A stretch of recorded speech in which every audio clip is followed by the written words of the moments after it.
Hereby, I open this academic ceremony in which Milena Ślęczkowska will defend the academic thesis, Genetics of Neuropathic Pain, the Emerging Role of Variants in Ion Channels and Pain-Related Genes.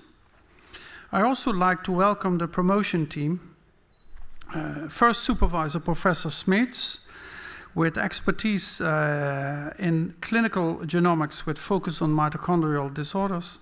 The second supervisor, Professor Faber, with a chair in neuromuscular disorders. And the co-supervisor, Dr. Gerrits, expert in clinical molecular genetics. May I invite you to present a summary of your study and the conclusions of your thesis. Dear Prorector, dear members of the Corona, dear family and friends, thank you for coming today. In the upcoming 15 minutes, I will present a summary of my PhD thesis entitled Genetics of Neuropathic Pain, the Emerging Role of Variants in Ion Channels and Pain-Related Genes. Most likely, all of you had pain in the past. Hopefully, the pain went away after your body recovered. However, sometimes pain can persist and be present in every day of the life of billion people. This is, for example, for patients affected with neuropathic pain. Neuropathic pain is caused by the damage or disease of peripheral nervous system. It is common in small fiber neuropathy and diabetic neuropathy, and in these diseases is often exhibited as a burning sensation in hands and feet. It has a huge impact on quality of life of affected individuals and their families. Less than 50% of patients respond to the pain treatment, and according to estimation, it affects up to 10% of people presenting at primary care. Unfortunately, the genetic cause of neuropathic pain is largely unknown. However, as a main genetic factor, they are considered mutations in sodium ion channels. Ion channels are proteins responsible for transporting ions in cells, and they also contribute to the transduction of electrical signal in nerves. For example, simplifying this process, if you put your hand in the fire, then the noxious stimulus is detected in a receptor of your skin. Then the signal is transmitted in a nervous system to the brain, and the pain is experienced. If we compare ion channels to the gates, the specific mutation, gain of function mutation in sodium ion channels cause that the gate is open, so the signal can go through the gate even though it might be no noxious stimulus such as a fire in this example. Less than 20% of patients with neuropathic pain have mutation in sodium ion channel. In my thesis, I aim to investigate what is the underlying genetic cause for remaining 80% of patients using next-generation sequencing of 2 patients cohort and functional testing. Next generation is a technique which enables to read a genetic sequence, and it could be performed using different approaches.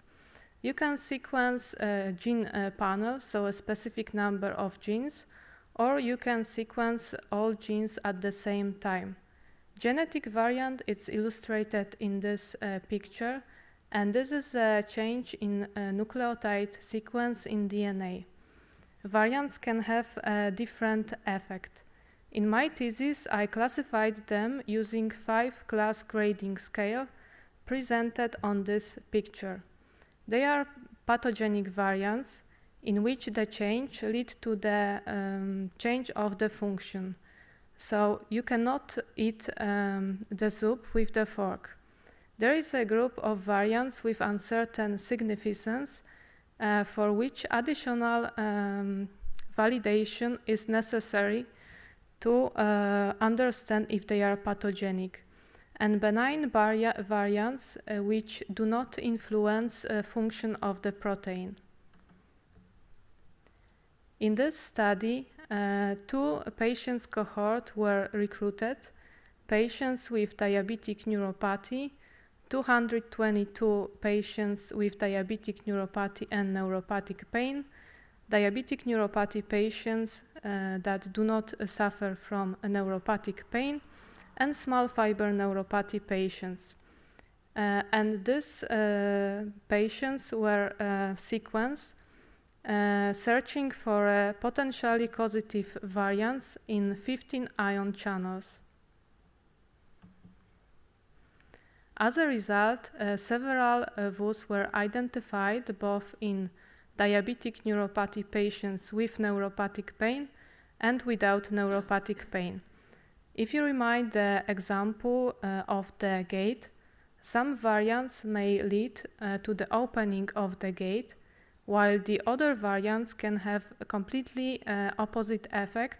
So, for example, the gate could be closed, therefore those patients do not suffer from pain. We looked more into detail on to the patients with diabetic neuropathy and neuropathic pain and asked them to evaluate how much pain they have. The pain evaluation was done in a scale from 0 to 10, when 0 means no pain at all and 10 is the worst pain that you can imagine. And patients with VUS in ion channel reported more pain than patients without VUS in ion channel.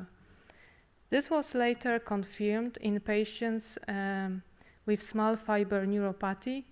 Once again, patients with VUS in ion channel had more pain than those without such a variant.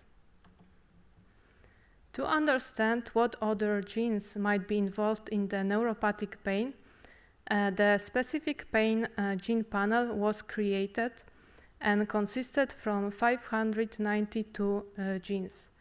Genes were selected from the literature based on association with pain, from genetic pain databases, and a set of genes were selected based on association with symptoms typical for painful neuropathy. This gene panel was used for data analysis of 50 small fiber neuropathy patients. Several variants were detected, and as you can see on this slide, they were pathogenic, likely pathogenic, and VUSes. However, the biggest group are constituted from VUSes, which require additional characterization. However, they remain important finding because many genes, many variants that we know today that they are pathogenic, initially they were identified as a VUS. This picture also shows how many different processes could be involved in neuropathic pain, showing the complexity of neuropathic pain. In this slide, I presented the example of functional assay of single gene. In my study, I selected ANO3 gene, anoctamin 3 gene, and one of the reasons was that the 3 VUS were present in painful diabetic neuropathy, 2 in small fiber neuropathy, but I did not identify any VUS in painless diabetic neuropathy. To understand function and the effect of these VUSes, I created genetic construct and I introduced this into cell model. ANO3 is a gene for which the function is not fully known yet.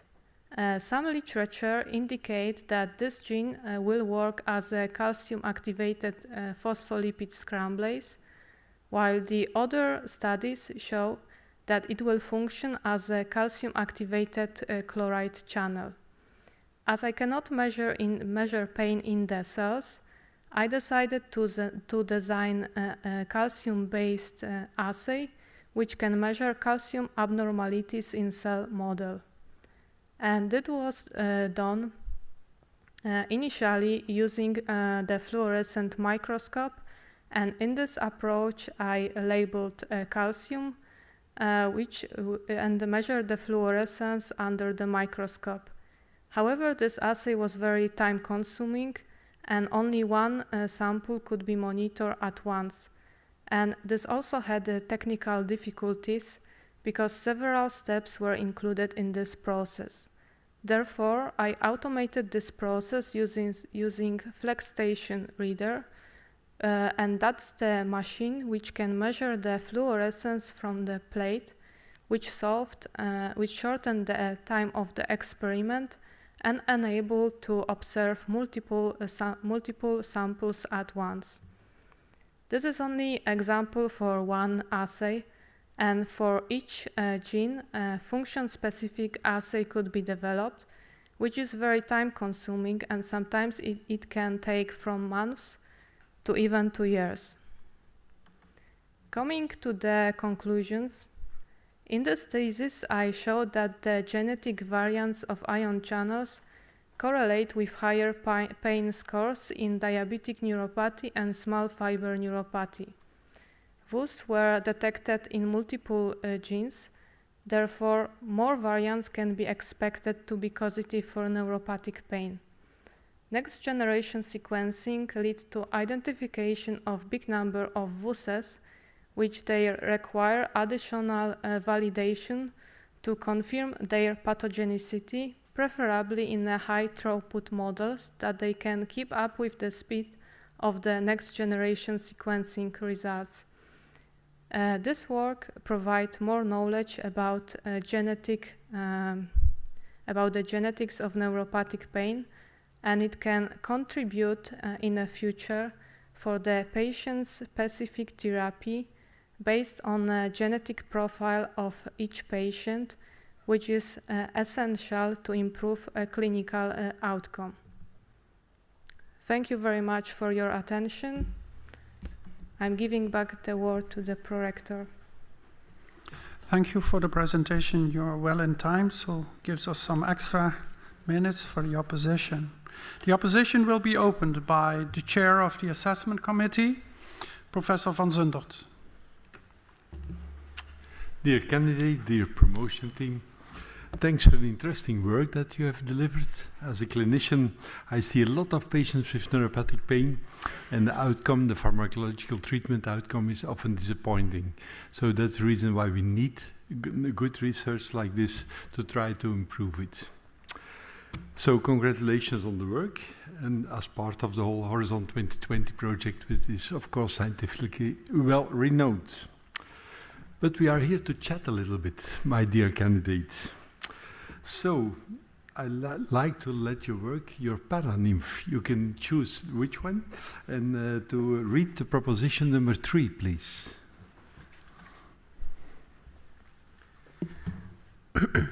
All ion channel genes and pain-related genes must be screened for mutations in patients with neuropathic pain. This thesis. Okay, very interesting proposition, especially as a clinician. But how to deal with it? How to realize that in practical work? Is it realistic to do it? Do you have any idea about it? Highly esteemed opponent, thank you very much for your kind words and the question. I think that the genetic analysis would be very helpful for those patients, because screening of genes, of ion channel genes and other pain-related genes can help to identify the underlying genetic cause, which open the new possibilities for treating those patients. Of course, only some of the variants, depending which genes we are screening, are known as pathogenic. But this is, I think, already something that can help. Okay. But let's go back to the patient room. I see a patient, quite a lot of patients with neuropathic pain. Do you think it's feasible? Is it logic? Is it recommended to do genetic testing in all neuropathic patients? Neuropathic pain patients? I think That's what your proposition is, eh? All ion channel genes must be screened for mutations in patients with neuropathic pain. That's what I read, eh? yes. So for the patients that let's say they are responding well to the therapy and they are satisfied with the current treatment, maybe this will be not necessary because those patients can already benefit from the therapy that they have. But as I mentioned here, there is a big group of patients that they do not react well for the typical pain medication. And for them, it's very difficult to find a solution which will help them with the pain that they have. Okay. So those patients who do not react to pharmacological treatment, that's a good proposition. So do you have an idea about the number needed to treat for in general, not in detail? How many patients with neuropathic pain can we help with a pharmacological treatment with medicine? Do you have any idea? So I was reading about it and the numbers are coming very different.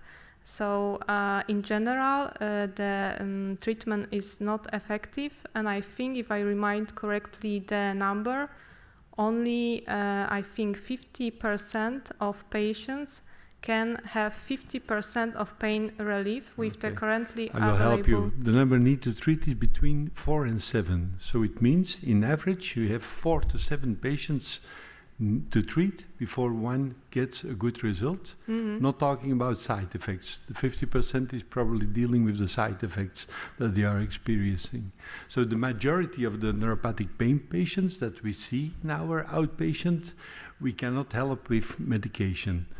And so if we have to do the majority, all to do the genetic testing with them, we have to explain that to the insurance companies. They will be happy with it. Not only your promotion team will be happy with it, but the insurance company we have to convince. And for that we need science. So you refer in the proposition to this thesis.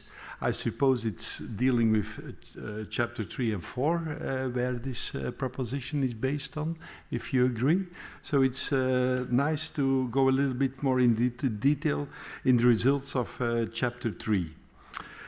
Chapter 3 is dealing with the diabetic polyneuropathy, painful diabetic polyneuropathy. Very interesting group, very important group from society perspective. And there were, I think, 2 times approximately 200 patients, German patients and English patients, divided in groups with pain and divided in group without pain. So that we have the control group. And then the genetic testing, it was also in your summary. In the pain patient, it was average of 5% of variable genetic testing. In the pain group, it was 5.4, and in the non-pain group, it was 4.6%. That's correct, eh? Yes. That was also in your summary. Eh? Do you think with these figures we can convince insurance company that that every neuropathic pain patient have to get genetic testing? Thank you for this question. So, what I also mentioned in this thesis, we do not look that much into numbers, but I try to understand that we need to focus more on the effect. Because the variants that I listed in this results section, all of them are VUS. So they are variants with uncertain clinical significance. So if you focus only on the numbers, then of course it's a low percentage of the patients. But this is worth to mention that this chapter focuses only on 15 genes. Yeah. And they are novel genes, so they are ion channels. But as the main genetic cause, they are considered sodium ion channels. And I think for the sodium ion channels, depending on the source that we are looking into, around 80% of patients, they are carrying variant in sodium ion channel. And that's the major genetic underlying cause. So if we are searching for something new, this is, I think, quite logical that the number will be lower, and that's the case, which seems 5%, which means that it's very low. But as I mentioned, it's only 15 selected genes. So, yeah. So you think the numbers will be higher when you do more testing of genes, that I can understand. But will be the difference higher?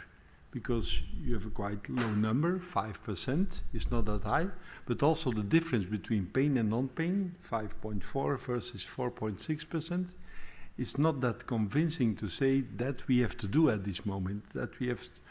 Do you think with higher number of genetic testing that also the difference between pain and non-pain patients will increase? Maybe not necessarily not the difference in numbers, because we are talking now about VUSes. So some of them certainly will be pathogenic, because this is what shows the literature, that over the time the variants, after additional investigation, they can be reclassified. However, I would not focus that much on the percentage. Of course, if we will include more genes, then we can find genetic cause or the potential genetic cause for a higher number of patients. But this is also worth to mention that we are searching for the rare variants. So from definition, they are very rare in the control population. So this is not surprising that the percentage of the patients might seem that it's relatively low. Okay. Then we come back to our patients. We have a patient with neuropathic pain. You convince me that I have to do genetic testing with this patient, and we get the result. Voltage gene or ion and sodium channel gene is different, is variable. Does it affect our treatment at this moment? Can it change our treatment? Is it important for the patients that another treatment is possible at this moment? If we are referring specifically to the set of the gene that I was investigating, I think at this moment it will not give the ready solution. So the drug that you can prescribe, and it will work for sure, especially that the variants are VUSes. But what I can maybe explain or just remind, some example of treatment with lacosamide. So this drug is used in a treatment, and it was shown that some of the patients with genetic mutation in sodium ion channel respond well to this treatment, while the other patients do not respond. But it was not clear why some of them respond and the other one do not respond. But performing additional investigation, it was shown that the specific mutation that the patient can carry affect the binding site of the drug.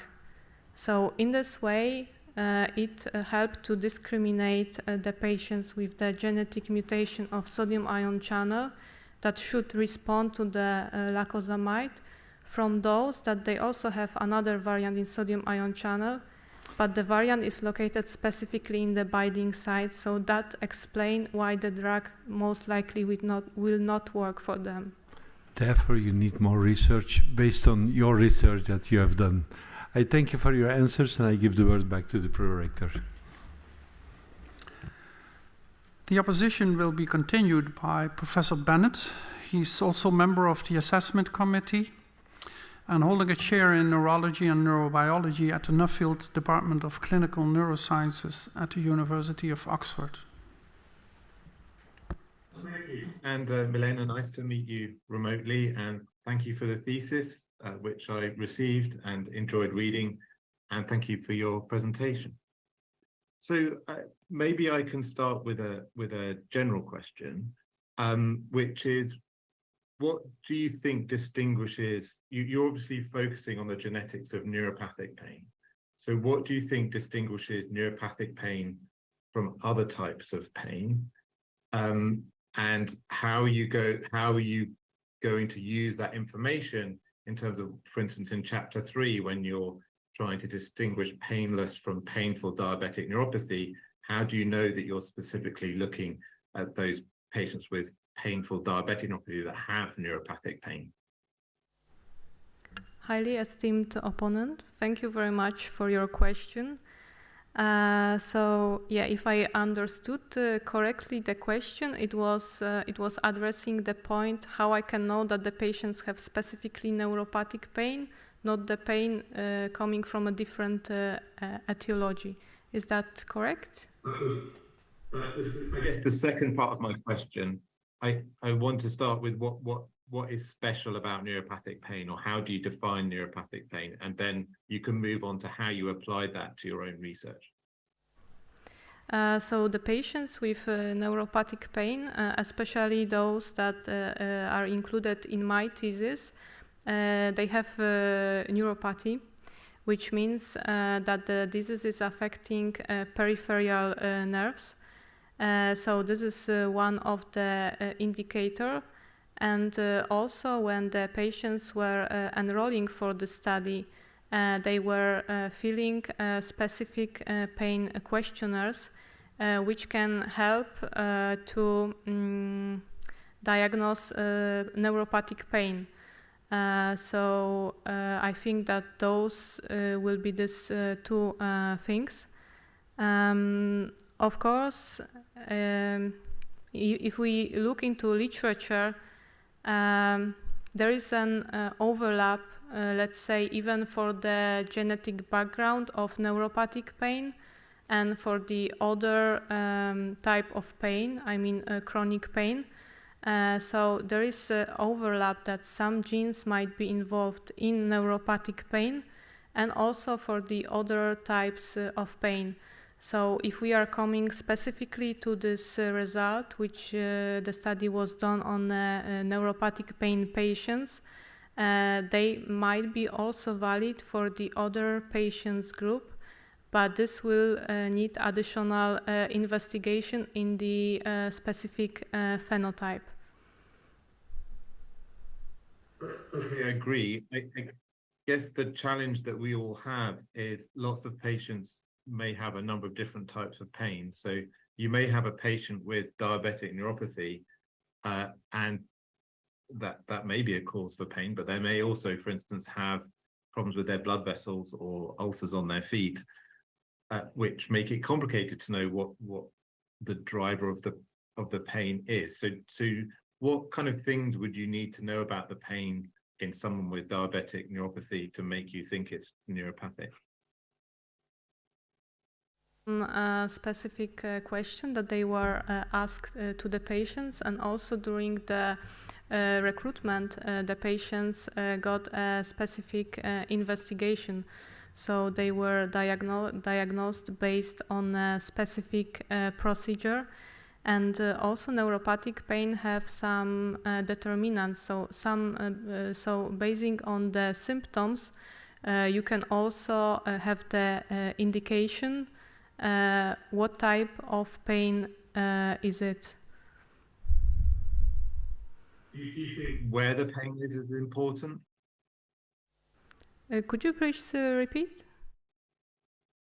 Do you think it's important as to where in the body the pain is? Yes, because as I mentioned in the presentation, the specific type of pain is characteristic for the disease. So let's say if there is a burning sensation or pinprick sensation, some patients, they report itch, and also the localization of the pain is important. But this is a part of the clinical investigation. So when patient is coming, there are specific features asked to the patients, and yeah, you can distinguish based on that. Yeah, no, I agree. I mean, I think we would expect a length-dependent process which is symmetrical, which I think is what you're getting at. If we move on to the next question I have, which again is relatively general, which is that you're using different technologies for sequencing. You're starting with molecular inversion probes, the MIPs, and then as you move through to the later chapter on small fiber neuropathy, you start to use whole exome sequencing. And obviously technology for genomics is changing very rapidly. What would be the pros and cons of the two different approaches you've used, and what do you think in the future we'll be using for sequencing? So yes, indeed, in the chapter 3 and 4, we use molecular inversion probe next generation sequencing. And the reason was that the cost of this type of sequencing was very affordable, and it helped us to sequence a bigger set of genes within a specific budget. And in chapter 5, we performed next generation sequencing in a big gene panel, but this was done only for the smaller set of patients, so for 50 small fiber neuropathy patients. However, if we looked into the trend of the next generation sequencing, over time the cost, for example, for whole exome sequencing is getting lower and lower. So it's more affordable to perform this type of analysis. So I think that it might be that in the future people would like to focus on the whole exome sequencing. However, there is also some disadvantages. So in my thesis, the data analysis was done by me by hand, so it was not automated in the sense that you have the script which gives you a ready result, because there are a lot of factors that they need to be checked, and I think at this moment it's very difficult to automate it in this way that you will not miss any important variant that you think might be involved. So even though that it will be possible to perform next generation sequencing and obtain huge number of data, it might be the question how to process the data. I think that's a very fair point. I also agree that the cost is coming down. What about whole genome sequencing? What advantages might that give you? So if you use whole exome sequencing, it opens some possibilities that I did not address in the thesis. So, for example, the huge whole exome sequencing project will provide a lot of data, and this analysis will be not biased. So there is a big chance that you will find novel genes for which very little data is present in the literature, and selecting for the gene panel approach, you would not include the specific gene in the panel. And also the other thing is that you might think about performing a pathway analysis, because having information from all of the genes, you can group them and try to find which pathways would be involved. So I think that there are two possibilities that I have in my mind for now. Okay, thank you. And you know, you've touched on a point which is problematic for all of us, is that when we do these big, the more sequencing we do, the more variants we reveal, and it's not always easy to know how relevant those variants are. So maybe just talk us through, when you were doing that analysis, when you were finding variants, and clearly you were concentrating on relatively rare variants, what kind of workflow you had kind of in silico, so kind of on a computer, to make you think help you assess the pathogenicity of those variants? So I think that the important thing is to find the link with the specific phenotype that you are working with, because of course this type of analysis will end up with a huge number of VUSes, but for some of these genes they might be involved in a completely different phenotype or processes that they are not linked to the neuropathic pain. So this type of variants, they are less likely to be causative for the phenotype, considering, of course, current state of knowledge. So I think if you cannot link the variant with the phenotype, this is an indication that the variant might be not potentially causative. And thank you. And I think ion channels can be particularly challenging. Do you know of any tools that are available now to help you understand, particularly for missense variants, the directionality of effects that you could use when you're doing that analysis? Is it possible to give a short answer to this question, and then we continue with the opposition? So there is a tool for sodium ion channel, which based on the structure of the ion channel gives the probability for the variant if it will be pathogenic or not. But I think this is something that is quite new, and maybe worth to mention that if you classify variants, it is important to look where this variant is located and what kind of effect it can have. So if the variant is a functional part of the protein, it will always have a bigger chance that it will influence the function of the protein. Yes, I agree. There's tools for improving, and there was a recent one published by Stephanie George using based on other ion channels. Do I have time for one last or 10 minutes left? There is no time left for additional question. I would like to continue with the opposition. And the next one is the member of assessment committee, also Professor Talavera Perez. He's Professor BOF Faculty of Medicine at the VIB, Catholic University Leuven Center for Brain and Disease Research. Thank you for your presentation. I would like to congratulate you, your promoters, your colleagues, and of course your family, because they are all important in this process. It was really, I think it was a challenge to present in 15 minutes. We are used to 45 minutes presentations back in Leuven, so there you have more time to explain yourself, but this is really challenging, but very well done. Thank you. So I have a couple of general questions related to your, so you have to understand that I'm an electrophysiologist, so this really patch clamper that has a lot of pain patching every single channel and every single variant that you might come up with.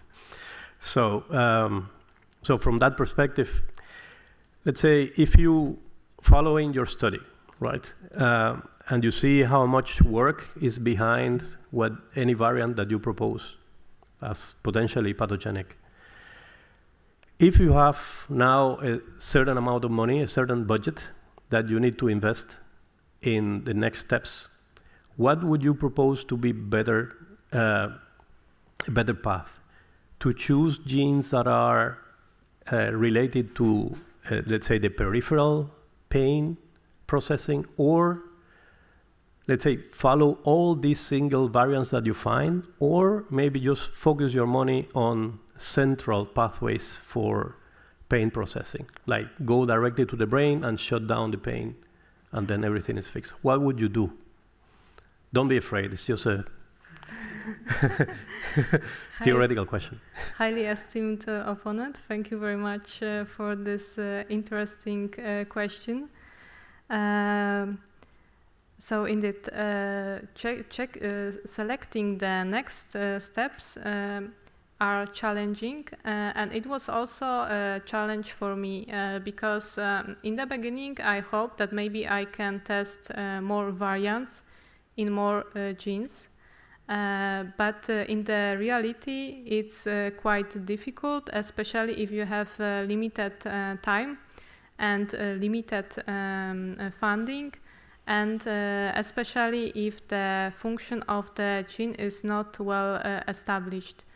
So in the aspect, if you want to move forward quickly and focus more on the clinical benefit for the patient, I think we should select genes for which the function is known, and the big group are ion channels. So the readout, which I think the golden standard is electrophysiology, is already there.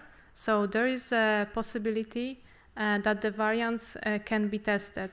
More difficult is for the novel genes because sometimes the assay is not there yet, and you need more time to establish the assay. So this will be one point. And if we come back to the pathways, yeah, I think it also depends because how many genes are involved in the pathway and how the pathway is affected. Because if we look more into the pathway, we are targeting a bigger process. Of course, if you change one gene in the pathway, it can influence the pathway, but the change, I think, might be more unpredictable, especially if more components are involved. So this seems to be a bit more difficult because changing one molecule might do not have the effect that you expect, or the effect might be not enough. Okay, thank you. Yep.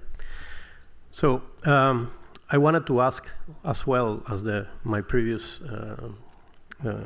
jury member, a kind of a very clear definition of neurogenic or neuropathic pain, right? Because I think, would you agree that maybe this is not really totally clear in the literature, let's say for layman people like me, that we are not clinicians, we are not really in contact with that? Do you think that there are really clear rules when you look from the cellular perspective of what is really defined as inflammatory pain, neuropathic pain, with all the different causes? You know, are you comfortable with the literature as it is, or is it just a little bit confusing for? This is, I think, very important question, because if you looked into literature and if you consider even the number of the models that they are present and they are mimic different type of pain, it might be confusing because even sometimes for the model there is the discussion. Does this model really showed this type of pain, let's say neuropathic pain, or maybe it will overlap with the other type of pain. So this is quite difficult. So yeah, I think this is definitely something that maybe should be more clarified in the literature. But on the other hand, like so many factors are involved that the question is it even possible to give this clear definition and then you have 100% that the patient has purely neuropathic pain? So I think this is one of the challenge. Okay, yeah, thanks. So we are going to stick with the problem for a long time, I guess. Good. Then after this reflection, then would you consider that these gene variants that you find, are they causative of the neuropathic pain, or would they be more permissive of the neuropathic pain, given that this neuropathic pain is always associated with nerve damage? In other words, maybe you can find a variant in a healthy person and it will not have a pain, but if this person would have diabetes, then this variant will express as something that causes the pain. Would you agree on that statement? How do you see it? Yes, so I think as we just agreed before, there are so many factors And also, this is not only, if we focus purely on the genetic, we cannot say that we are only looking for the genetics, because there are also other factors that they might influence the genetics. So if the variant is, the variant can also act as a risk factor. So if a specific situation or a specific factors will occur, then this variant will contribute to the specific phenotype, in this case, neuropathic pain. But if the person is a carrier on this variant, but let's say does not have the diabetes, then there is no phenotype and the patient do not suffer from neuropathic pain. So I think this is definitely possible. Yeah. So then last thing, just to round up, and it's actually for me to really understand it. So you mentioned that you find variants that are rare because you excluded all of those that were present in the population, let's say in the healthy population or the more general population. Mm-hmm. Now, considering the fact that maybe this pathogenicity of the variant is only apparent when there is the disease, I mean, let's say the diabetes or another disease that is changing the nerves, aren't you missing probably many other genes that are, let's say, gene variants that are very prominent or very prevalent in the regular population, but only express the pathogenicity when you have the disease condition? I think this is something that should be considered, but I think it's worth to clarify that the work that I did, it's only one approach, and in this approach we focus specifically on the rare variants. But we do not exclude that the variants with higher frequency may also contribute to the phenotype. Maybe they act as a risk factor. But I think this is a bit different type of the analysis, which of course still could be done in our cohorts. But taking into consideration the limited time of my PhD, I just focus on some specific approaches. But we do not exclude that also variants with higher frequency may act, for example, as a risk factors. Yeah, I think that's very important for the question that you actually asked, because these apparent very low percentages could be actually much higher, and then the insurance companies would be very happy with it, right? Okay, thank you. I'm satisfied. Yeah. Okay, we are going to continue the opposition, and the next person is Professor Speel, member of the assessment committee and having a chair in molecular oncopathology at Maastricht University. Thank you, Prorector. Dear candidate, first of all, also from my side congratulations with your thesis, which is a nice piece of work over the years, and I would also like to congratulate your supervising team, of course, and your family and friends. And I must say, when reading your thesis, I learned also a lot about neuropathic pain, and sometimes it was a bit of a pain. But I did my best to understand, and I still come up with a few questions about it. And maybe a first thing, which is quite easy to answer for you, I think, is what was a bit of the cutoff of the allele frequencies you used in by the sequencing results? Was that always 50% or? Highly esteemed opponent, thank you very much for your kind words and question. As I mentioned, in this work we focus on the rare variants, and the frequency was checked in several databases. So if I remind correctly, it was less than 1% in... No, I mean the allele frequencies of the variants you find. Is that always 50% allele frequency, so a wild type and your FUS, for instance? Or is it also a bit more variable? Do you understand what I mean? I think I'm a bit confused, so if I can ask for additional clarification. For instance, if you have an ion channel gene and you find your variant, you have your wild type variant, and that's, for instance, 75% wild type variant, and you find then your variant is then at let's say 25%. Is that something? What is your cutoff there for calling something a variant? How much frequency you would need to see it in your sequence result? So I think, if I remember correctly, the cutoff was for 30%. 30%. I think so. Yes. Okay.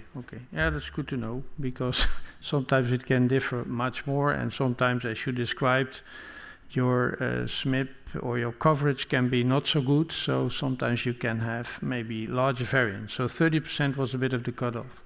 Yes, but I think because there were the criteria which are in the book, but now I cannot remind them. But for the variants that they were close to this cutoff value, I checked them manually to be sure that the variant that we are analyzing is really the real variant, not the artifact that it might be just appearing there due to some errors. Okay, you say maybe sometimes there can be artifacts, but I was thinking about looking at for instance, the patient cohorts you use. There are sometimes certainly older patients in there. So the question was, could aging maybe be also playing a role in finding variants? The aging is the higher age is definitely one of the risk factor for the neuropathy and for the neuropathic pain, because we see it in the patient population that that with the higher age that we have more patients with a specific age. Yeah, but I mean, higher age, can that also not generate maybe mutations that are not found in younger patients? So to say, it's just because of aging and not because of the neuropathic pain. Okay, so you mean that the variant is the result of the it's not linked to the neuropathic pain, but this is something more related to the aging. Clonal hematopoiesis, for instance. Yeah. Okay. Do you have not considered this so far, maybe? I think that I did not think that much about this specific thing, so it's quite... maybe something to keep in mind. We have to do it from the cancer field sometimes with this aspect, so maybe it can also play a role in your research. Another thing, we're talking a lot about genetics, and now I just had a quick PubMed thing a view to say, okay, genetics. How about epigenetics? Is epigenetics also involved in this neuropathic pain? And plop, there came on a lot of papers, so I was wondering, have you considered this also, or what could we do to see if maybe also epigenetic mechanisms play a role there? In the literature, indeed, there are a lot of data indicating that also epigenetic is involved. So there are the studies that they are investigate specifically methylation of the specific genes or the specific area of the genes, and it shows that it can also influence on gene expression, and some studies link the specific changes to the neuropathic pain. So we cannot say that only genetics is responsible for the neuropathic pain, because also other factors might be involved, so such as mentioned before, methylation, but also it might be some processes like, let's say, short or microRNA that they can influence to the gene expression, and focusing specifically using specifically next generation sequencing and focusing purely only on the genetic variants, we will not detect these changes. But yeah, this So is, I think, another part that also we should do more. Exactly, that So also a new should be field is considered. opening, a new horizon project is coming on. Well, I think that I have to finish here. Thank you very much for your answer. Okay, the opposition will be continued by Dr. van Kuik, Associate Professor in Clinical Epidemiology at Maastricht University Medical Center Plus. Thank you very much. Dear candidate, I read your thesis with a lot of pleasure, so congratulations on that, and I'd like to extend my congratulations to your supervisory team. It was a difficult read, I have to admit. I didn't come up with the wordplay by the previous opponent, but it's difficult. Genetic epidemiology is a niche I not often find myself in, and for good reason. It's extremely difficult, of course. The niche I find myself in virtually daily is that of personalized medicine. And to introduce my question, I would like to invite the other paranymph to read out loud proposition number 8, please.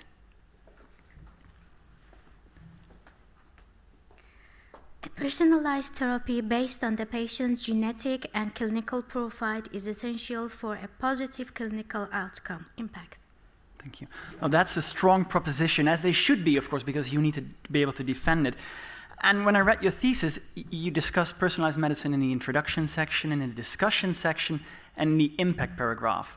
But I didn't find any evidence of you discussing it in the scientific chapters in between. So I think my first question will be really easy. Could you give me a definition of what, to you, personalized medicine is, and to what extent your thesis contributes to personalized medicine of neuropathic pain patients? Esteemed opponent, thank you very much for your kind words and your question. So this is a very interesting and I think important question. So especially if we looked into the current medication, which in general do not have a good clinical outcome, there is a huge number of patients that it's very difficult to help them with the pain.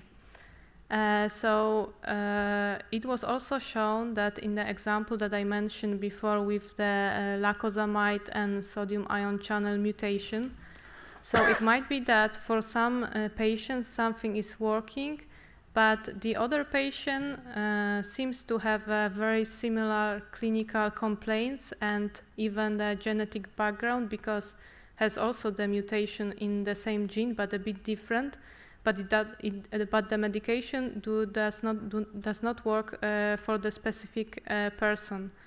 So what I tried to do in my thesis, I was trying also to focus on the clinical features of the patients and find the maybe a specific complaints that those patients have and link them with the variant that I detected. However, if we... I really find that interesting, because when you did your presentation, I got the impression that you found that 100% could be determined by genetics, because 20% was already known variants due to the genetics and 80% wasn't.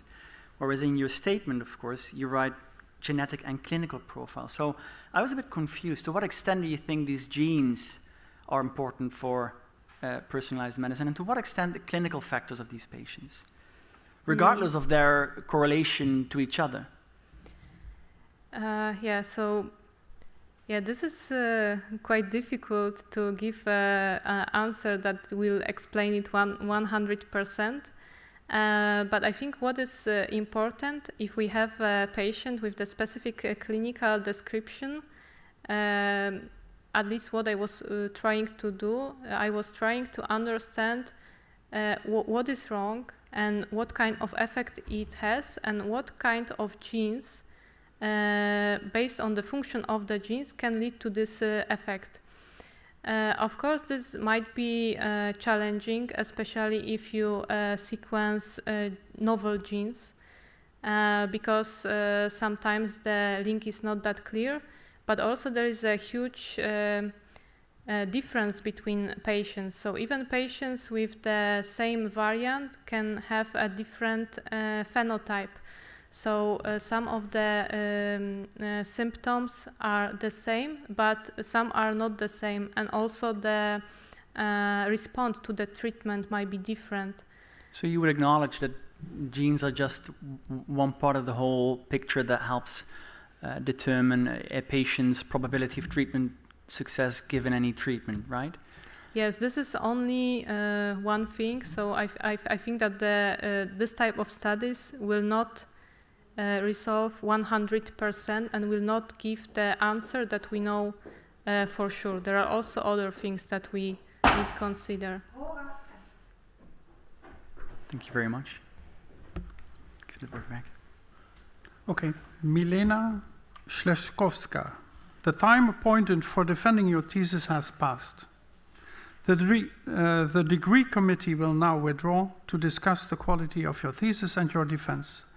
I request that you and your company awaits the results of our deliberations and our return in this room.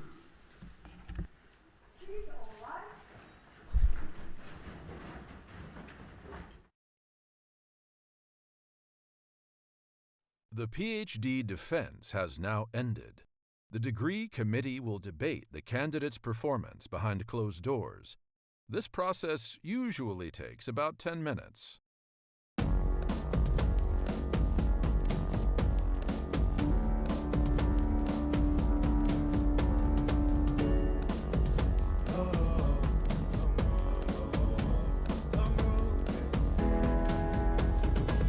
Long road to the south side. 7 miles in my rearview mirror, I know what it felt like. My goal's only getting clearer, east side to the west side. No place like home, if it's questions that you've got, go the extra mile and that.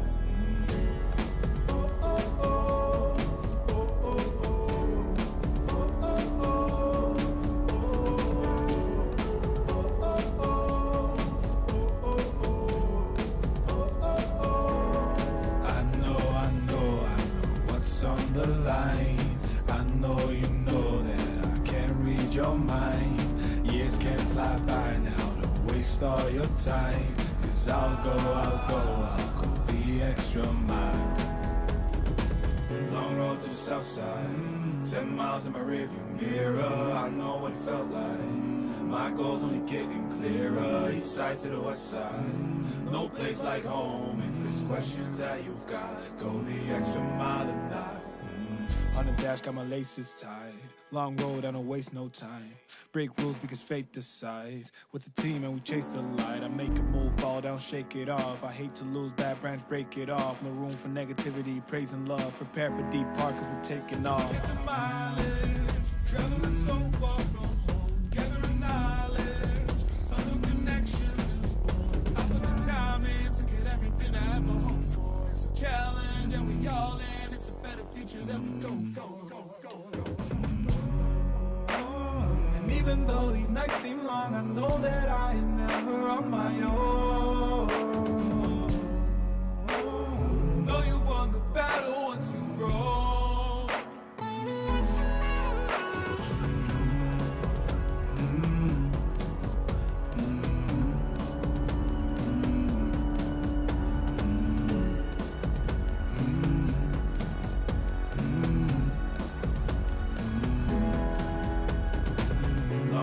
South side, 7 miles in my rearview mirror, I know what it felt like. My goal's only getting clearer, east side to the west side.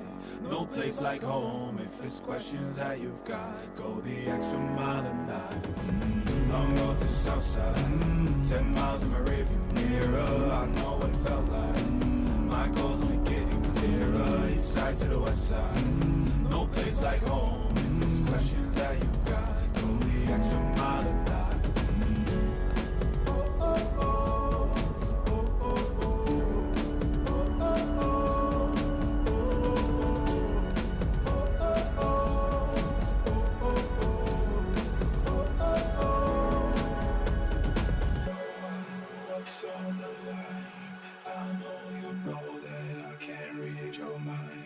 Years can't fly by now, don't waste all your time. Cause I'll go the extra mile.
Milena Ślęczkowska, the degree committee here present has assessed the quality of your thesis and of your defense.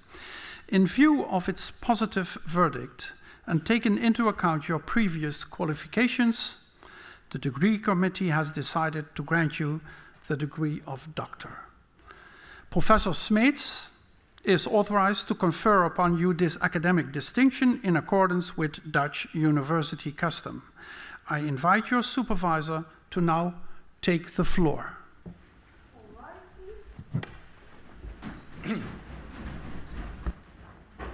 Do you promise to work in accordance with the principles of scientific integrity at all times, to be careful and honest, transparent, independent, and responsible?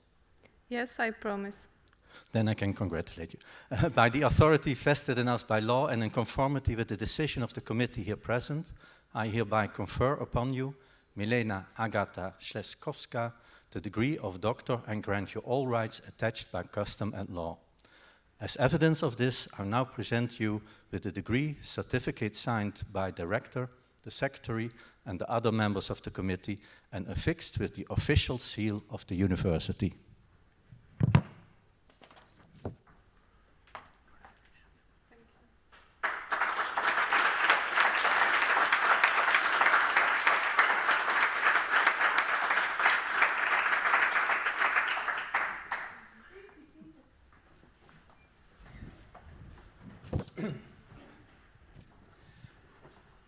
Dear Milena, dear Dr. Ślęczkowska, dear Dr. Molassi, it's always a pleasure to be the first to call an ex-PhD student by the new title.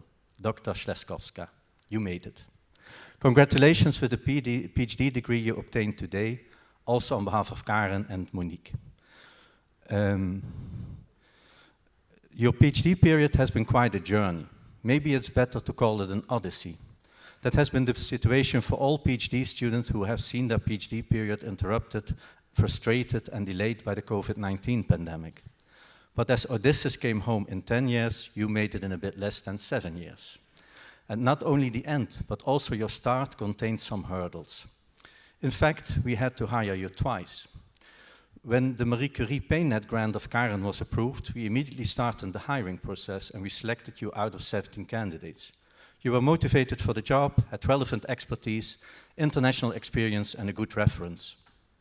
Your reference said she's exceptionally well organized, extremely quick to grasp new concept, and always knows the objectives of the project. But most importantly, she remains a confident, cheerful, and helping person. And that's who you are, and that is who we wanted to have. The idea was to start at the end of 2016, but we miscalculated the European bureaucracy. The formalities of the project had to be done first, and only after that we could start the procedure for hiring a PhD student, complying with all criteria of the EU. So we had to do the procedure again with you and 2 others, and the outcome was no surprise at all. You were chosen. We were happy that you were able and willing to wait that long to finally start on October the 1st in 2017. You are continuing the successful research line of Karen Faber and Janneke Hoeimakers to further clarify genetic factors of neuropathic pain, together with the other Marie Curie PainNet PhD student in Europe and one in the US. The genetics work was supervised on a daily basis by Monique Gerrits. And we were very optimistic. The plan was to have the genetic studies finalized and published in the first 2 years, as the patients had been sequenced already. So the data was available, it was just a matter of analysis. But it became rapidly clear that this analysis was a huge effort, much tougher than expected. The number of variants were large and interpretation difference required careful examination of all of them. The completeness of the data differed in the international cohorts, and getting access to them was often a major challenge. And an important other factor, there was no possibility for follow-up in the foreign cohorts. This would have been important to classify the numerous variants you find more accurately. You have written the clinicians involved, begged and pushed, but also, unfortunately, it did not help. Due to this, again, COVID and some partial absence of Monique in the last year, the work was not published in 2 years, but in 6 years. Luckily, Rowida joined also the supervising team, replacing partly Monique, and by working all together, you made it to the first paper in 2022, with a second paper shortly after, and a third to come. Although it took longer than expected, the papers are of high quality and considerably extend the insight in the genetic factors in pain, as you also demonstrated during your defense. Steve Waxman, our senior collaborator in Yale, phrased it like this in this mail to you. Congratulations on broadening our genetic approach to pain. This new paper is important and will accrue citations even greater than the impact factor of this journal. And if an authority like Steve says this, then that is how it is. You have indeed made a major contribution by identifying mainly novel genetic factors in different pain cohorts we can contribute to or protect from pain. But as bioinformatics characterization is in many cases not fully conclusive, you chose to functionally validate at least the variants in a novel gene, ANO3. This was the biggest challenge of your PhD work. The variants were identified in 2018, and you have been working on them since with the help of Rosella. You did the right things in cloning, cell selection, functional analysis, and that is why it's a valid chapter in your thesis, but you could not finalize it on time. Marie Curie herself phrased it as followed. If it takes 100 years, it will be a pity, but I will not cease to work for it as long as I live. And that is what you did. But it also shows how tough and frustrating science can be. Part of the PainNet consortium were training programs and secondments. These established real collaborations and friendships among the PainNet PhDs, as demonstrated by the JMMM quartet. Though alcohol was also a driving force, if I interpret the Russian drinks correctly. But for the rest, you were not that happy with the secondments. You felt that they distracted you from your research, you thought that you didn't learn what you expected, and some of them you felt irrelevant. We had almost a daily task rescheduling your secondments and communicating this to the coordinator over and over again. And finally, when you were up to the two secondments you liked best, in Milan and later Yale, it was March 22. We were all taken by surprise by COVID-19, but as the north of Italy was heavily affected in these early days, it was a no-go to visit Milan. And unfortunately, these two secondments became irreplaceable. The COVID-19 pandemic not only frustrated your research, but also your private life. You planned your wedding in June 2020, but that was not possible. You wrote, in Poland, face masks are obligatory, gatherings are not allowed, all restaurants are still closed, and even in the church there is a limit of people, as if you expected that the virus would not have entered the church. Therefore, we could not celebrate with our family and friends. That's a pity, but at least we have more time to practice the first dance. So although annoying, you still could see the positive side. Eventually you married a year later. Just as you had to wait to say yes to the job, you had to wait another year to say yes to your husband. But it's not too bad to think a bit longer about these life-deciding decisions. But I'm glad to see your husband shining on the first row, your biggest supporter in all these years. And now you wear his name, which is a bit unfortunate for us, as Malassi was way easier to pronounce. Anyway, I want to congratulate you, Martin, with this major achievement of Milena. And Milena, congratulations also for your parents, your sister Evelina, and other family members and friends who are important for you and follow this event on site or online. But your mail about the wedding triggered my interest in the first dance of your marriage. We are looking forward to a demonstration this evening. Now the two of you are together again to celebrate with us. Our expectations are very high. Another reason for having such high expectations is that when we ask everybody to share their hobbies and guilty pleasures for an online Kahoot, in order to get to know our colleagues better in COVID days, you not only mentioned that you eat cake for breakfast and chocolate for dinner. I understood that in Poland, the largest part of a supermarket is dedicated to sweets and candies, but I'm not sure if that's correct. But you also do the hula hoop. You will understand that we cannot wait until this evening to see probably a hula hoop-based opening dance of the party with your husband. But he looks already a bit scary, I must say. Milena, I'm coming to an end. In 2018, we had a dagje uit where we used all the talents in our group to provide classes to each other, drawing with Ruby, dancing with Radek. We had food from Portugal, from Iran, Italy, and many other countries, but we also had language courses, Chinese from Leo, and Polish, one of the most difficult languages from Milena. I must say you were a very good teacher, hearing all the sounds from your students, which at least seem Polish to me. As I was not part of your class, I will stay away from speaking Polish. But I do want to acknowledge great Polish scientists who really changed the world. Copernicus, Marie Curie. The program you were part of was named after Marie Curie. That must have been special for you. She was the first person to win or share 2 Nobel Prizes. Take her quote, "Decide, have fun and get started. The world is waiting for you to reveal your gift," as a motto, and I'm convinced you will have a successful scientific career ahead of you. I wish you all the best. Thank you.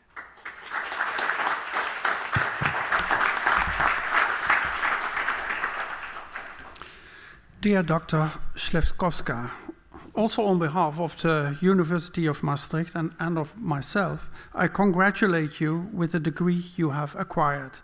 I was very interested in listening to the discussion on neuropathic pain and the genetics, as together with colleague van Zundert, we are running translational research on neuropathic pain.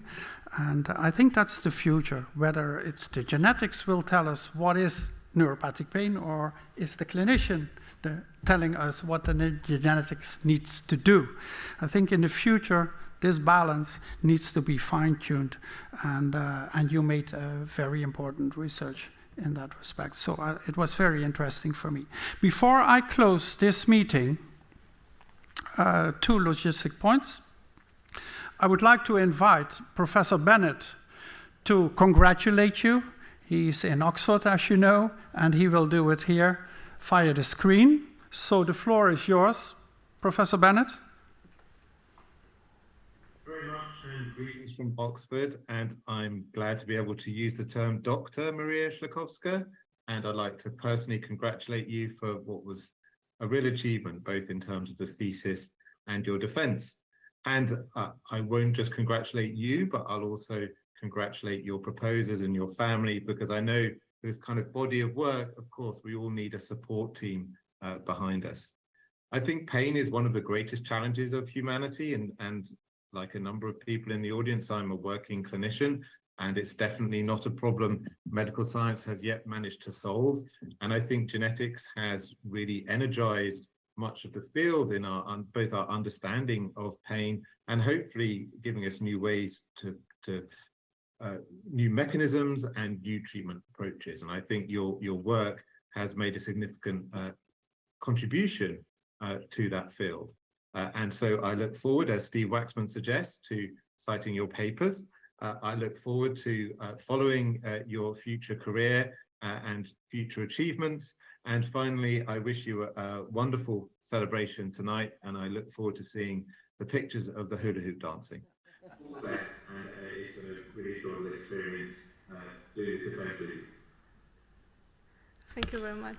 Okay, thank you. Professor Bennett, please do not leave the session. Before I'm now going to close the session, this meeting, I want to ask the audience to stay in the room. We are going to make a picture with you in front here, and the opposition promotion team and Professor Bennett in the background. And from there, we then move on to make a picture at the stairs, and then there is a reception, so then you are allowed to go out of the aula. So now I'm going to close the session.